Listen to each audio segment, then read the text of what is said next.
wabarakatuh. Halo sahabat sehat dari Sriwijaya Mas, apa kabar? Semoga kondisi hari ini sehat semuanya ya. Senang sekali hari ini kita bisa bertemu dalam acara Gemukan Putri Mas seputar materi dan informasi dokter dan orang-orang pengunjung dari Sriwijaya Mas. Saya Ratna Prantika selaku host hari ini akan memandu acara pada siang hari ini dengan tema pelayanan jantung di RSUD Mas yaitu catheter. Saat ini saya tidak sendiri ya, sudah ditemani dengan seorang ahli dan expert di bidangnya, Dr. Muhammad Suryatoro, spesialis jantung dan payudara. Selamat siang, dokter. Siang. Gimana kabarnya dok hari ini? Oh.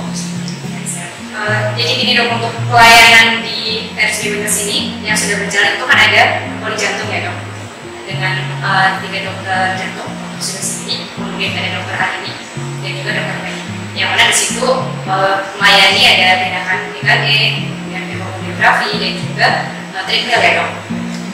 Pada saat di poli dok, ada nggak sih pasien-pasien yang mungkin kondisinya itu berat, terus pada akhirnya dibawa untuk dirawat inapkan?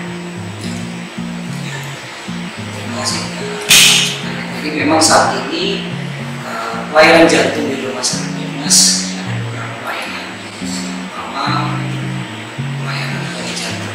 Poli jantung kebetulan seperti tadi dijelaskan ada 3 dokter spesialis jantung dan payudara di rumah sakit Mas. Pertama ada Dr. Lima Peni, spesialis jantung dan payudara, kemudian ada Dr. Arini, spesialis jantung dan payudara, kemudian ada saya, Dr. Muhammad Suryatoro, spesialis jantung dan payudara. Saat ini poli jantung melayani pemeriksaan pasien rawat jalan poli jantung. Kami membuka 2 poli 1 dan poli 2. Kemudian kami juga melakukan pemeriksaan ekokardiografi atau USG jantung.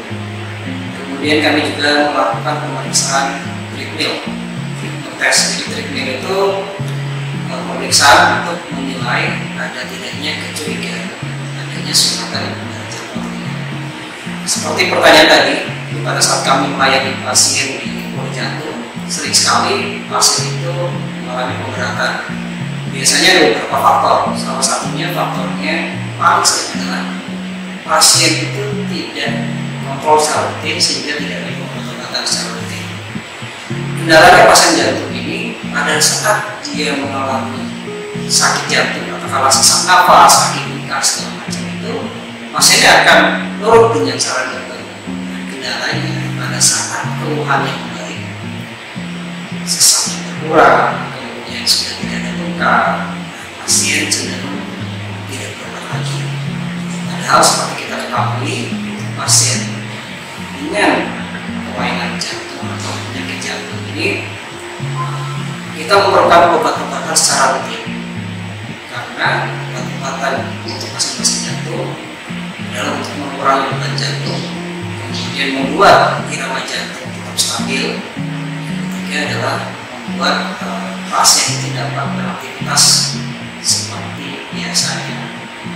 Kendalanya pada saat obat-obatan tadi tidak minum, akhirnya terjadi pemberatan beban sesak nafas tadi, kaki bengkak, sesak nafas. Akhirnya pada saat dia tidak kontrol sekian bulan, 3 bulan atau lebih, akhirnya dia masuk lagi dengan kondisi yang pemberatan tadi.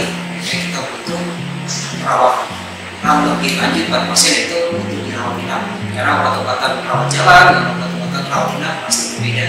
Untuk obat-obatan rawat inap kita lebih mudah mencapai dosisnya yang terbaik untuk pasien yang optimal. Sekarang rawat jalan kan kita butuh sekian bulan atau sekian hari untuk terapinya supaya optimal. Mungkin itu yang bisa saya jelaskan dulu. Baik dokter. Jadi untuk pasien-pasien yang mengalami pemberatan, tidak jarang mereka akan masuk ke ICU ya?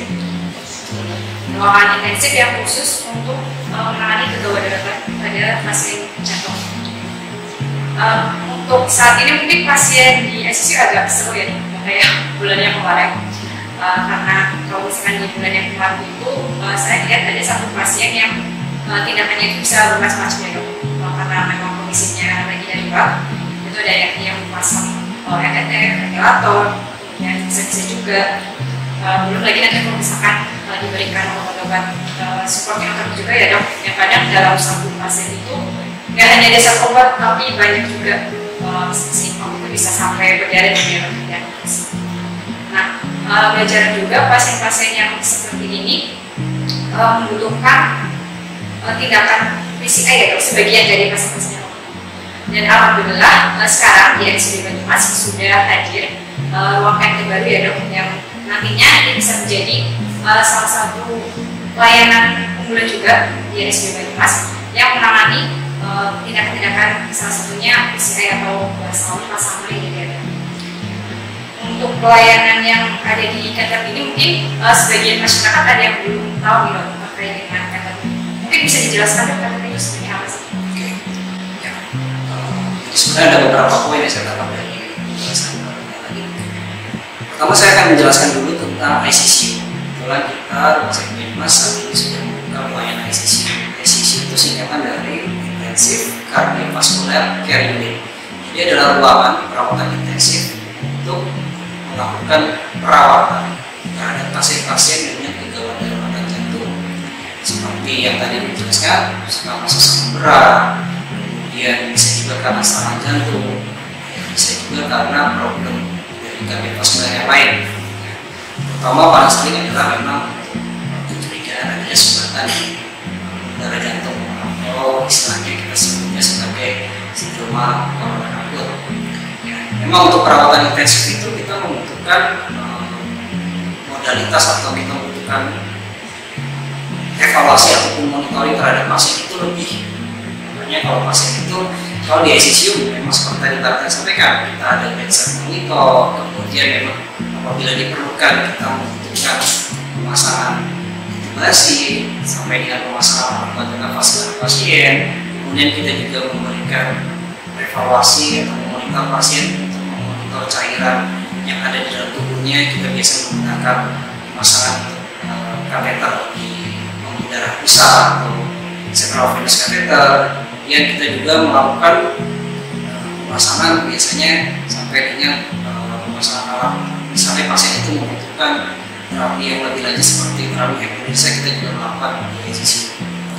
Kemudian untuk pasien-pasien dengan serangan jantung, khususnya pasien-pasien membutuhkan terapi seperti tadi PCI ya. PCI itu perkutaneous coronary intervention atau intervensi koroner perkutan bahasa Indonesia-nya. Jadi itu adalah suatu tindakan untuk melihat udara jantung secara langsung. Nah, ini seperti kita saat ini berada, ini adalah ruang kateterisasi laboratorium, ya, di mana ruang ini adalah ruangan untuk melihat kondisi jantung secara real melalui pembuluh darah. Jadi teknisnya kita akan melakukan masuk alat atau kita akan memasukkan seperti infus ya, seperti infus, tetapi bedanya bisa dilakukan di pembuluh darah tangan atau pembuluh darah kaki. Kita akan memasukkan kateter atau seperti selang kecil, kemudian ada kawat kecil juga kita masukkan dengan hanya di bius lokal, jadi pasien masih bisa sadar. Bius lokal kemudian kita lakukan pemasangan bisa di tangan atau di kaki, kemudian kateter atau selang tadi masukkan sampai ke udara jantung, ya, sampai ke udara jantung. Kemudian tujuannya adalah untuk melihat ada tidaknya sumbatan di dalam udara jantung. Kalau memang ada sumbatan di dalam udara jantung tadi, ya, udara bisa udara kanan atau udara kiri, ya, nanti kita akan lakukan tindakan. Tindakannya bisa dengan memasang ring atau cincin, ya, untuk membuka sumbatan tadi, atau bisa juga dilakukan dengan di balon. Di balon itu jadi semacam alat yang kita masukkan ke dalam udara, tujuannya untuk membuat sumbatan tadi pecah atau hilang. Jadi kita bisa dengan di balon, bisa juga dengan memasang ring atau cincin tadi, ya. Itu istilahnya untuk tindakan yang bisa kita lakukan di laboratorium kateterisasi jantung. Mungkin itu. Untuk indikasi dari prosedur ini apa saja? Pasien-pasien apa yang dilakukan kateterisasi? Ya. Jadi indikasi pertama pasien yang dilakukan kateterisasi jantung itu adalah pasien mengalami serangan jantung, istilahnya infak miokardial akut, yang jenisnya adalah STEMI atau estelevasi miokardial. Itu kita secara pedoman atau guideline-nya baik di Eropa maupun di Amerika, kita harus melakukan apabila tempat kita memungkinkan untuk dilakukan PCI, kita dapat melakukan kurang lebih 90 menit.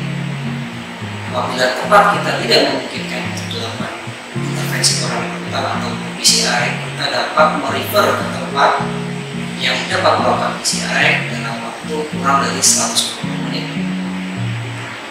Kemudian indikasi pertama itu adalah suatu STEMI atau yang jenisnya disertai dengan gambar mekanik ekstelevasi.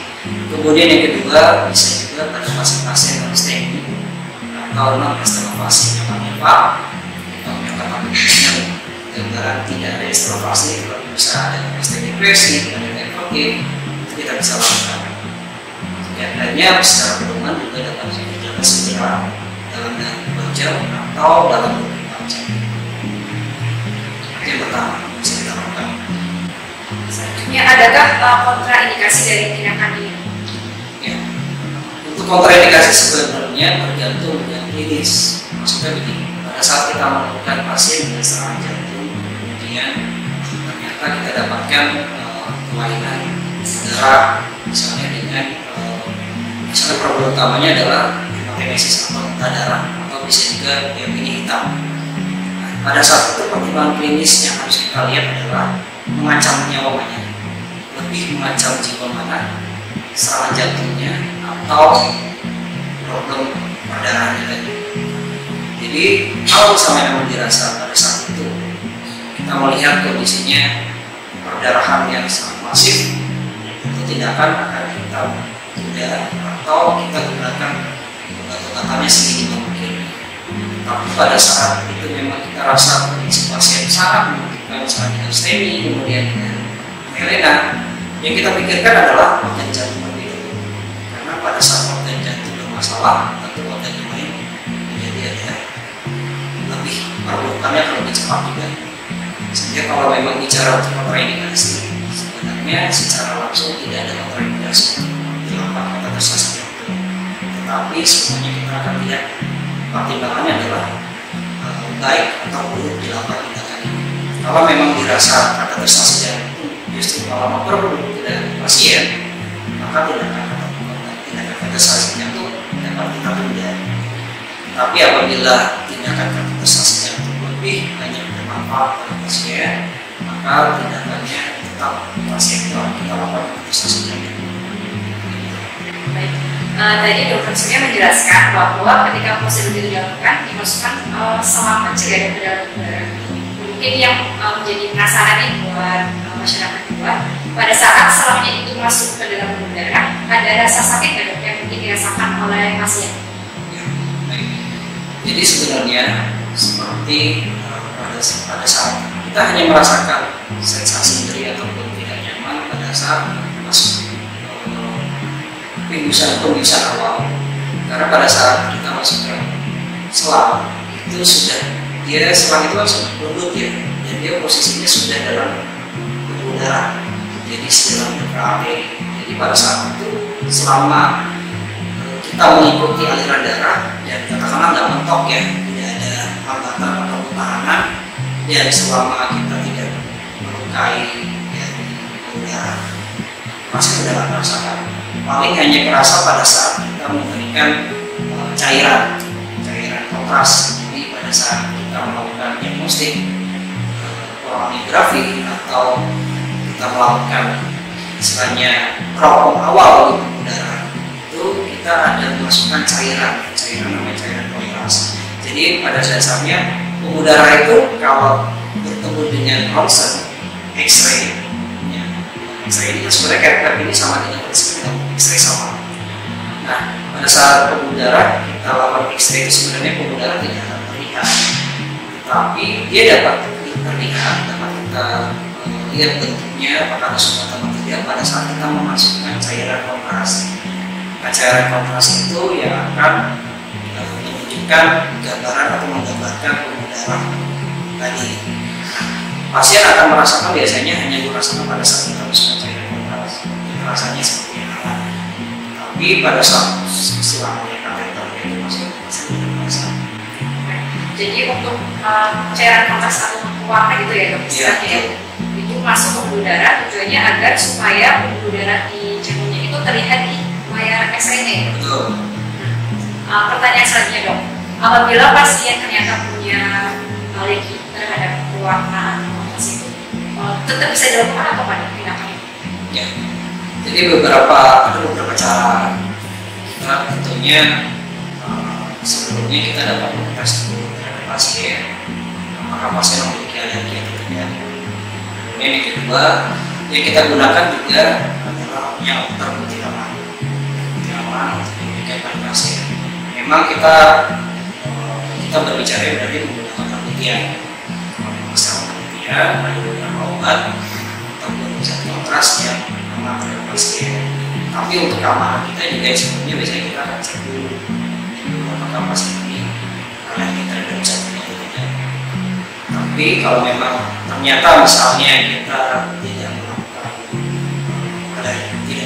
tes alergen tadi, saya selama kita melakukan tindakan kateterisasi jantung memang hanya menemukan satu pasien, tetapi pada saat itu kita tidak bisa memastikan apakah pasien itu alergi terhadap zat kontras atau alergi terhadap obat-obatan yang sebelumnya diberikan.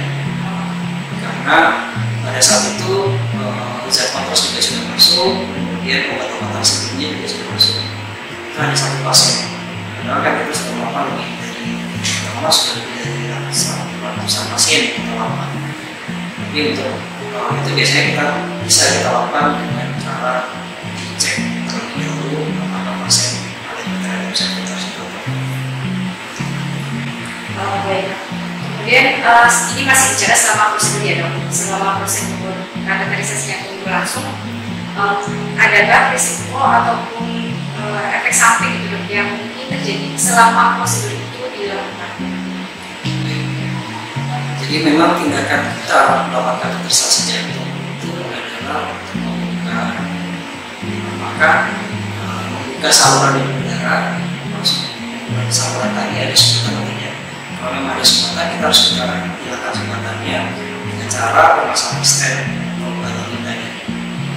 Nah, targetnya kita memang akan membuat katakanlah udara itu menjadi berdarah-darah, karena obat-obatan kita berikan juga akan membuat aliran darah itu menjadi encer. Ya risikonya karena kita memberikan pengenceran darah, risikonya pasti kalau pendarahan yang bisa dari perdarahan kecil maupun perdarahan besar. Perdarahan besar itu yang tidak kita inginkan adalah perdarahan yang sifatnya masif, seperti bisa darah atau pneumonia, itu bisa juga sama perdarahan di saluran otak, darah otak, sampai dengan intrakranial hemorrhage, itu tidak kita inginkan. Tapi itu memang ada risiko, ya ada risikonya. Tapi biasanya kita ada cara untuk mengantisipasinya dengan cara kita memonitor keenceran darah tadi. Jadi selama tindakan kita di kateterisasi itu tingkat enceran darahnya akan kita evaluasi. Kita evaluasi bisa per 30 menit, bisa per 1 jam tergantung lama tindakan. Itu kita lihat. Jadi kalau kita ada kadarnya, kita lakukan pemeriksaan menggunakan ACT. Nanti kalau misalnya kadarnya sudah lebih, biasanya akan kita tunda dulu ataupun heparin pemberian obat pengenceran darahnya kita minimalkan. Kemudian setelah itu kita evaluasi. Itu yang pertama. Mungkin resiko yang kedua, karena kita memasukkan benda asing ke dalam tubuh, otomatis ada resiko terjadinya efek ataupun efek tubuh terhadap benda asing. Tadi seperti alergi tadi yang bisa terjadi shock, anafilatik. Kemudian bisa juga memasukkan pada saat kita masuk benda asing, kemudian benda asing tadi memicu irama jantung yang sifatnya berbahaya, misalnya, atau irama jantung maligna seperti ventricular tachycardia ataupun ventricular fibrillasi. Tetapi kita selalu menyiapkan bahwa kemungkinan itu bisa terjadi, walaupun pasti ya. Tapi di ruangan kateterisasi jantung kita lengkapi juga dengan alat pacu jantung atau defibrillator. Kemudian kita juga lengkapi dengan obat-obatan yang dapat membantu pada saat terjadinya komplikasi yang muncul pada saat tindakan. Jadi kita memang tetap akan, karena tindakan itu kita tidak akan memastikan bahwa tindakan akan 100% aman atau ada risikonya. Tapi pada saat risiko itu terjadi, apa yang kita lakukan sudah kita antisipasi. Tadi misalnya perdarahan, ada obat-obatan untuk mengantisipasi perdarahan. tahan. Kemudian juga tadi yang kedua, pada saat terjadi jantungnya berbahaya atau bisa juga sampai dengan jantung, alat-alatnya sudah kita siapkan di ruangan. Ini juga nanti tidak ada alat ventilator, nafas emergency. Jadi alat-alat yang memang dibutuhkan pada saat gangguan penyebatan, ventilator, ventilator, kemudian masak, intubasi, TT ya, karena pasien juga terus. Jadi kita tetap kita siapkan risiko-risiko yang mungkin terjadi, tetap kita antisipasi. Jadi resiko dalam suatu tindakan medis itu kan selalu ada ya dok. Tentunya semua itu sudah bisa diantisipasi dengan disediakan alat-alat maupun tindakan tadi ya dok, seperti kalau misalnya terjadi perdarahan maka diberikan penurunan perdarahan seperti itu ya. Nah, katakanlah pasien ini sudah selesai dilakukan tindakan. Setelah itu apa yang harus diperhatikan dok untuk pasien ini setelah melakukan tindakan kateterisasi jantung? Ya, baik. Jadi sebenarnya pada saat kita tadi dapat melakukan kateterisasi jantung dengan cara mengambil kasnya atau tutupnya di tangan, bisa melalui kaki. Kalau misalnya melalui tangan, berarti biasanya setelah tindakan kita akan bebat ya tangan itu, karena kita bebat semacam alat tadi untuk membebat. Kemudian yang perlu kita evaluasi memang setelah biasanya 4 jam atau 6 jam tergantung dari tadi ada pemeriksaan ACT tadi dengan pemeriksaan darah tadi akan alat tadi akan kita lepas. Nah resikonya pada saat kita lepas tadi memang tadi karena kita mengambilnya darah arteri, resikonya perdarahan, darah kecil ataupun perdarahan besar. Maksudnya perdarahan besar jadi darahnya masih mengalir. Biasanya bebannya kita perpanjang. Itu yang pertama kalau di tangan. Tapi kalau yang di kaki, biasanya ada alat, jadi ada penghubung antara pembuluh darah dengan kateter itu namanya SIP. SIP itu biasanya akan kita pertahankan setelah kita lakukan tebusan jantung, kita pertahankan sampai biasanya bisa 6 jam, bisa 8 jam, jantung dari klinisnya. Kemudian nanti pada saat SIP tadi dilepas, biasanya kita akan melakukan pelepasan.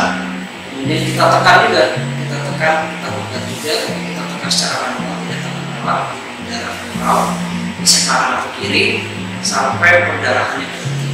Risikonya tadi perdarahan, bisa darah kecil, juga bisa perdarahan besar. Itu bisa juga sampai dengan jadi hematom atau kemerahan bahkan pengetahuan di daerah pancar kita pada saat kita area kita masuk.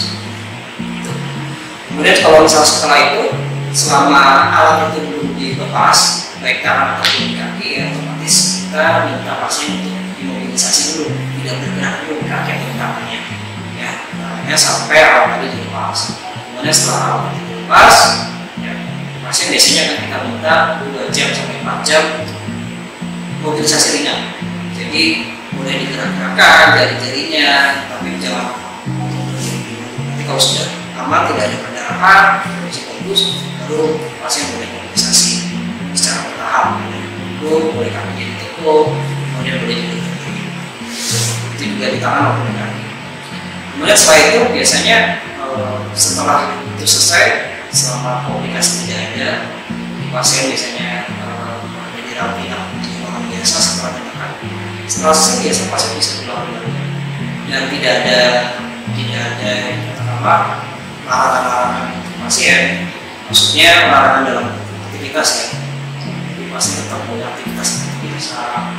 Jadi kita biasanya setelah tindakan sakit, pertama ini yang sifatnya aktif ya, sifatnya terjadwal 1x24 jam setelah tindakan pasien bisa pulang. Jadi sebelumnya saya jelaskan dulu. Jadi tindakan kateterisasi jantung itu ada 2 macam, ada yang emergensi, ada yang aktif. Emergensi ya seperti saya jelaskan tadi, STEMI, atau kondisi drone ya, itu yang emergensi. Kemudian yang aktif itu pasien-pasien yang dilakukan per jadwal. Jadi pasien-pasien yang kecurigaan sumbatannya sudah lama, misalnya pasien kronik sindrom. Kemudian pasien juga biasanya pasien yang dilakukan pemeriksaan. Sebelumnya misalnya dengan CT scan didapatkan adanya sumbatan di salah satu pembuluh darahnya, sehingga diperlukan tindakan untuk membuka sumbatan tadi. Bisa juga pasien yang hasil treatment tesnya positif, jadi pasien-pasien yang kadang-kadang sering menghubungi dada, kemudian kita lakukan treatment, ternyata hasil treatment tesnya positif, ada respon iskemik positif pada hasil treatment, kemudian kita lakukan penjadwalan untuk melakukan kateterisasi jantung. Jadi yang itu efektif ya. Kemudian yang untuk yang efektif biasanya kita 1 hari setelah tindakan biasa pasien pulang. Tapi untuk emergensi, tindakan-tindakan emergensi tergantung dengan penyakit awalnya. Jadi kalau misalnya pasien masuk dengan STEMI, kemudian dilakukan kateterisasi jantung, biasanya akan setelah kateterisasi jantung pasien akan kita rawat di ICU terlebih dahulu. Setelah pasien dirawat 2 kali 24 jam bebas nyeri, kemudian pasien boleh dipindah ke bangsal. Kemudian nanti akan menjadi bangsal stabil 1 kali 24 jam atau 54 jam tergantung klinis, biasanya baru pasien dirawat. Jadi pemulangan pasien tergantung dengan penyakit penyerta atau kalau pasien dengan pasien dalam sterilisasi jantung. Ini pertanyaan yang sering ditanyakan sama pasien maupun keluarga pasien, dok. Biasanya setelah dilakukan tindakan kateterisasi jantung ini, adakah pantangan makanan, dok, oleh pasien? Ya, sebenarnya untuk pantangan makanan itu kembali ke faktor risiko pasien. Maksudnya pada saat pasien dengan faktor risiko, kan seperti kita ketahui ya, faktor risiko jantung itu ada diabetes mellitus, kemudian ada obesitas, kemudian ada dislipidemia. Dislipidemia itu kadar kolesterol atau lemaknya tinggi, ya, kemudian juga ada faktor rokok, ya, faktor risiko merokok, kemudian ada juga family history, jadi adanya keturunan terjadinya serangan jantung pada bapak atau ibu dari pasien. Kalau misalnya pasien tadi dengan diabetes mellitus, obesitas, atau pasien dislipidemia, pantangan-pantangannya akan mengikuti yang tadi. Jadi misalnya pasien dengan diabetes mellitus, otomatis kadar gulanya harus tetap terjaga, ya HbA1c-nya harus 27, kadar gula darah plasmanya harus 110. Nah, berarti otomatis larangannya ya asupan kalori, makanan manis, makanan haram, kemudian jumlah kalori yang masuk juga harus kita hitung secara detail. Jadi pasien itu seharinya aktivitasnya apa saja, kemudian jumlah asupan kalorinya apa saja harus kita jaga. Nah, itu yang pertama kalau pasien diabetes mellitus. Kemudian kalau kedua misalnya pasien obesitas, berarti ya pola makan tadi harus dijaga juga, kalorinya juga tidak boleh tinggi. Ya. Kemudian kalau pasien dislipidemia yang pada kolesterol tinggi, otomatis seperti makanan yang tinggi lemak harus dikurangi, seperti makanan gorengan, terutama gorengan yang pakai tepung, ya, kemudian santan, ya, jeroan, burger, otak, sop, ya, kemudian duren, nangka juga harus dihindari pasien. Artinya makanan itu sebisa mungkin pasien. Tapi kalau misalnya pasien itu katakanlah hanya sekedar cicip lah, pengen ibaratnya, ya hanya sekedar pengen aja, jangan benar-benar pakai makanan berlebih. Ya, itu. Kemudian juga perlu diingat juga kuning telur yang sering terlewat. Kuning telur itu ternyata juga kolesterol yang tinggi. Sehingga kalau pasien-pasien yang sudah pasang ring dan faktor risikonya adalah risiko dislipidemia, sebisa mungkin kuning telur lebih baik makan. Oh, berarti buat teman-teman sahabat sehat SDB Mas, kalau misalkan suka banget sama telur nih ya, kayaknya harus dikurangi dulu nih, apalagi kalau misalkan memiliki riwayat gangguan jantung. Nah, kemudian dari penjelasan dokter Suryo tadi, sebenarnya secara keseluruhan tindakan ini tergolong aman ya, dok, karena ini kesehatan. Kemudian pasien kalau misalkan kondisinya bagus, 1 kali 24 jam bisa pulang ya, dok. Jadi memang seperti tadi dijelaskan, tindakan kateterisasi jantung ini ada 2 tindakan yang emergensi yang sifatnya life saving, yang harus segera kita lakukan. Kemudian ada juga tindakan elektif. Elektif itu tindakan yang tadi saya jelaskan pada saat ada bukti kecurigaan ada sumbatan di pembuluh jantung. Nah, kalau untuk bicara aman, memang tindakan life saving yang jelas resikonya adalah mengancam nyawa, sehingga kita butuh tindakan yang harus membuka darah tadi harus segera. Ya memang katakanlah sumbatan tadi yang ada sumbatan harus segera kita buka dengan tindakan tadi, tindakan kateterisasi jantung, memang akan membuat perdarahan, risiko perdarahan yang akan muncul. Tapi seperti tadi kita jelaskan bahwa perdarahan tadi akan kita monitoring dengan cara kita cek pengecaran darah, sehingga tetap bisa tindakan yang kita lakukan tetap aman dan safe buat pasien, dan juga safe juga buat kita, karena tindakan kateterisasi jantung ini tidak hanya untuk pasien aman ya, tapi untuk petugas juga, karena tindakan kateterisasi jantung itu kita menggunakan radiasi seperti ronsen, ya, dan radiasi juga, dan kita juga butuh alat pengaman juga, untuk pengaman baju pengaman, kemudian ada kacamata, kemudian ada pengaman layar juga. Kemudian juga ada beberapa alat yang kita siapkan untuk keamanan selain dari pasien dan keamanan tugasnya. Jadi kalau bicara keamanan tindakan kateterisasi jantung, ya tindakannya aman, sudah kita siapkan juga antisipasi resiko-resiko yang terjadi pada saat tindakan. Ini kita siapkan intinya pada saat kita melakukan tindakan sebisa mungkin kita lakukan sesuai dengan prosedur, sesuai dengan aturan, sesuai dengan pedoman. Kemudian setelah itu apabila kita membutuhkan perawatan intensif, juga pasien akan kita rawat di ruang intensif pasca tindakan. Tapi kalau kita pasien yang stabil ya, kita di pasien biasanya setelah tindakan stabil tidak ada masalah, evaluasi 20 menit atau 30 menit di ruang cath tidak ada masalah, biasanya kita kembalikan ke ruang rawat biasa. Baik dokter, sudah tidak terasa ya sudah ada di ujung acara. Mungkin sebelum kita tutup acara hari ini ada closing statement dulu dari Muslim. Baik, ya terima kasih. Jadi tindakan kateterisasi jantung merupakan tindakan penyelamatan, terutama pada pasien yang terganggu gangguan jantung seperti infark miokardium, atau serangan jantung. Ya. Kemudian kita dapat melakukan penyelamatan dengan memasukkan kateter ke dalam pembuluh jantung atau istilahnya teropong, ya, teropong jantungnya. Bahasa resminya adalah koronanografi. Kemudian setelah itu tindakan koronanografi tadi untuk melihat ada tidaknya sumbatan seperti tadi kita curigai. Pada saat kita menemukan adanya sumbatan di dalam pembuluh darah jantung, kemudian yang perlu dilakukan adalah sumbatan tadi bisa atau perlu atau tidak kita lakukan pemasangan stent atau cincin, atau bisa juga dilakukan dengan pemasangan balon. Tujuannya adalah untuk membuka sumbatan pada pembuluh darah jantung tadi. Nah, dengan terbukanya sumbatan di pembuluh darah jantung tadi, otomatis keluhan pasien dari dada, sesak nafas dapat membaik.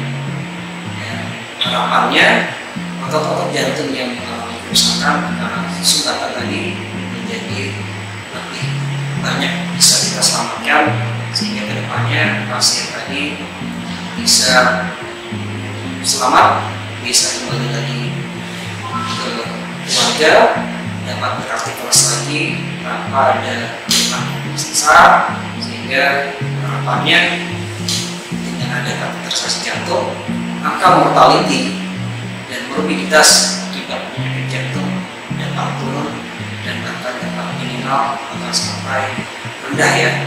Dan tujuannya angka harapan hidup orang-orang di wilayah Kabupaten Banyumas menjadi lebih tinggi lagi. Itu harapan. Baik, terima kasih sekali atas penjelasan hari ini. Baik, kita tadi sudah mendengar perbincangan dan juga penjelasan dari Dr. Suryo. Semoga ini bisa menambah informasi dan juga wawasan untuk sahabat kesehatan dari Banyumas. Baik, mungkin itu saja untuk acara hari ini. Jangan lupa buat teman-teman yang mungkin masih ada pertanyaan bisa tulis di kolom komentar, dan jangan lupa juga untuk subscribe channel ini, like dan share videonya, serta jangan lupa juga untuk menyalakan notifikasi loncengnya biar teman-teman bisa dapat update terbaru seputar perbuatan Putri Dongmas di episode selanjutnya. Baik, terima kasih dokter untuk waktunya hari ini. Kita ketemu lagi di acara perbuatan Putri Dongmas selanjutnya. Wassalamualaikum warahmatullahi wabarakatuh. Waalaikumsalam.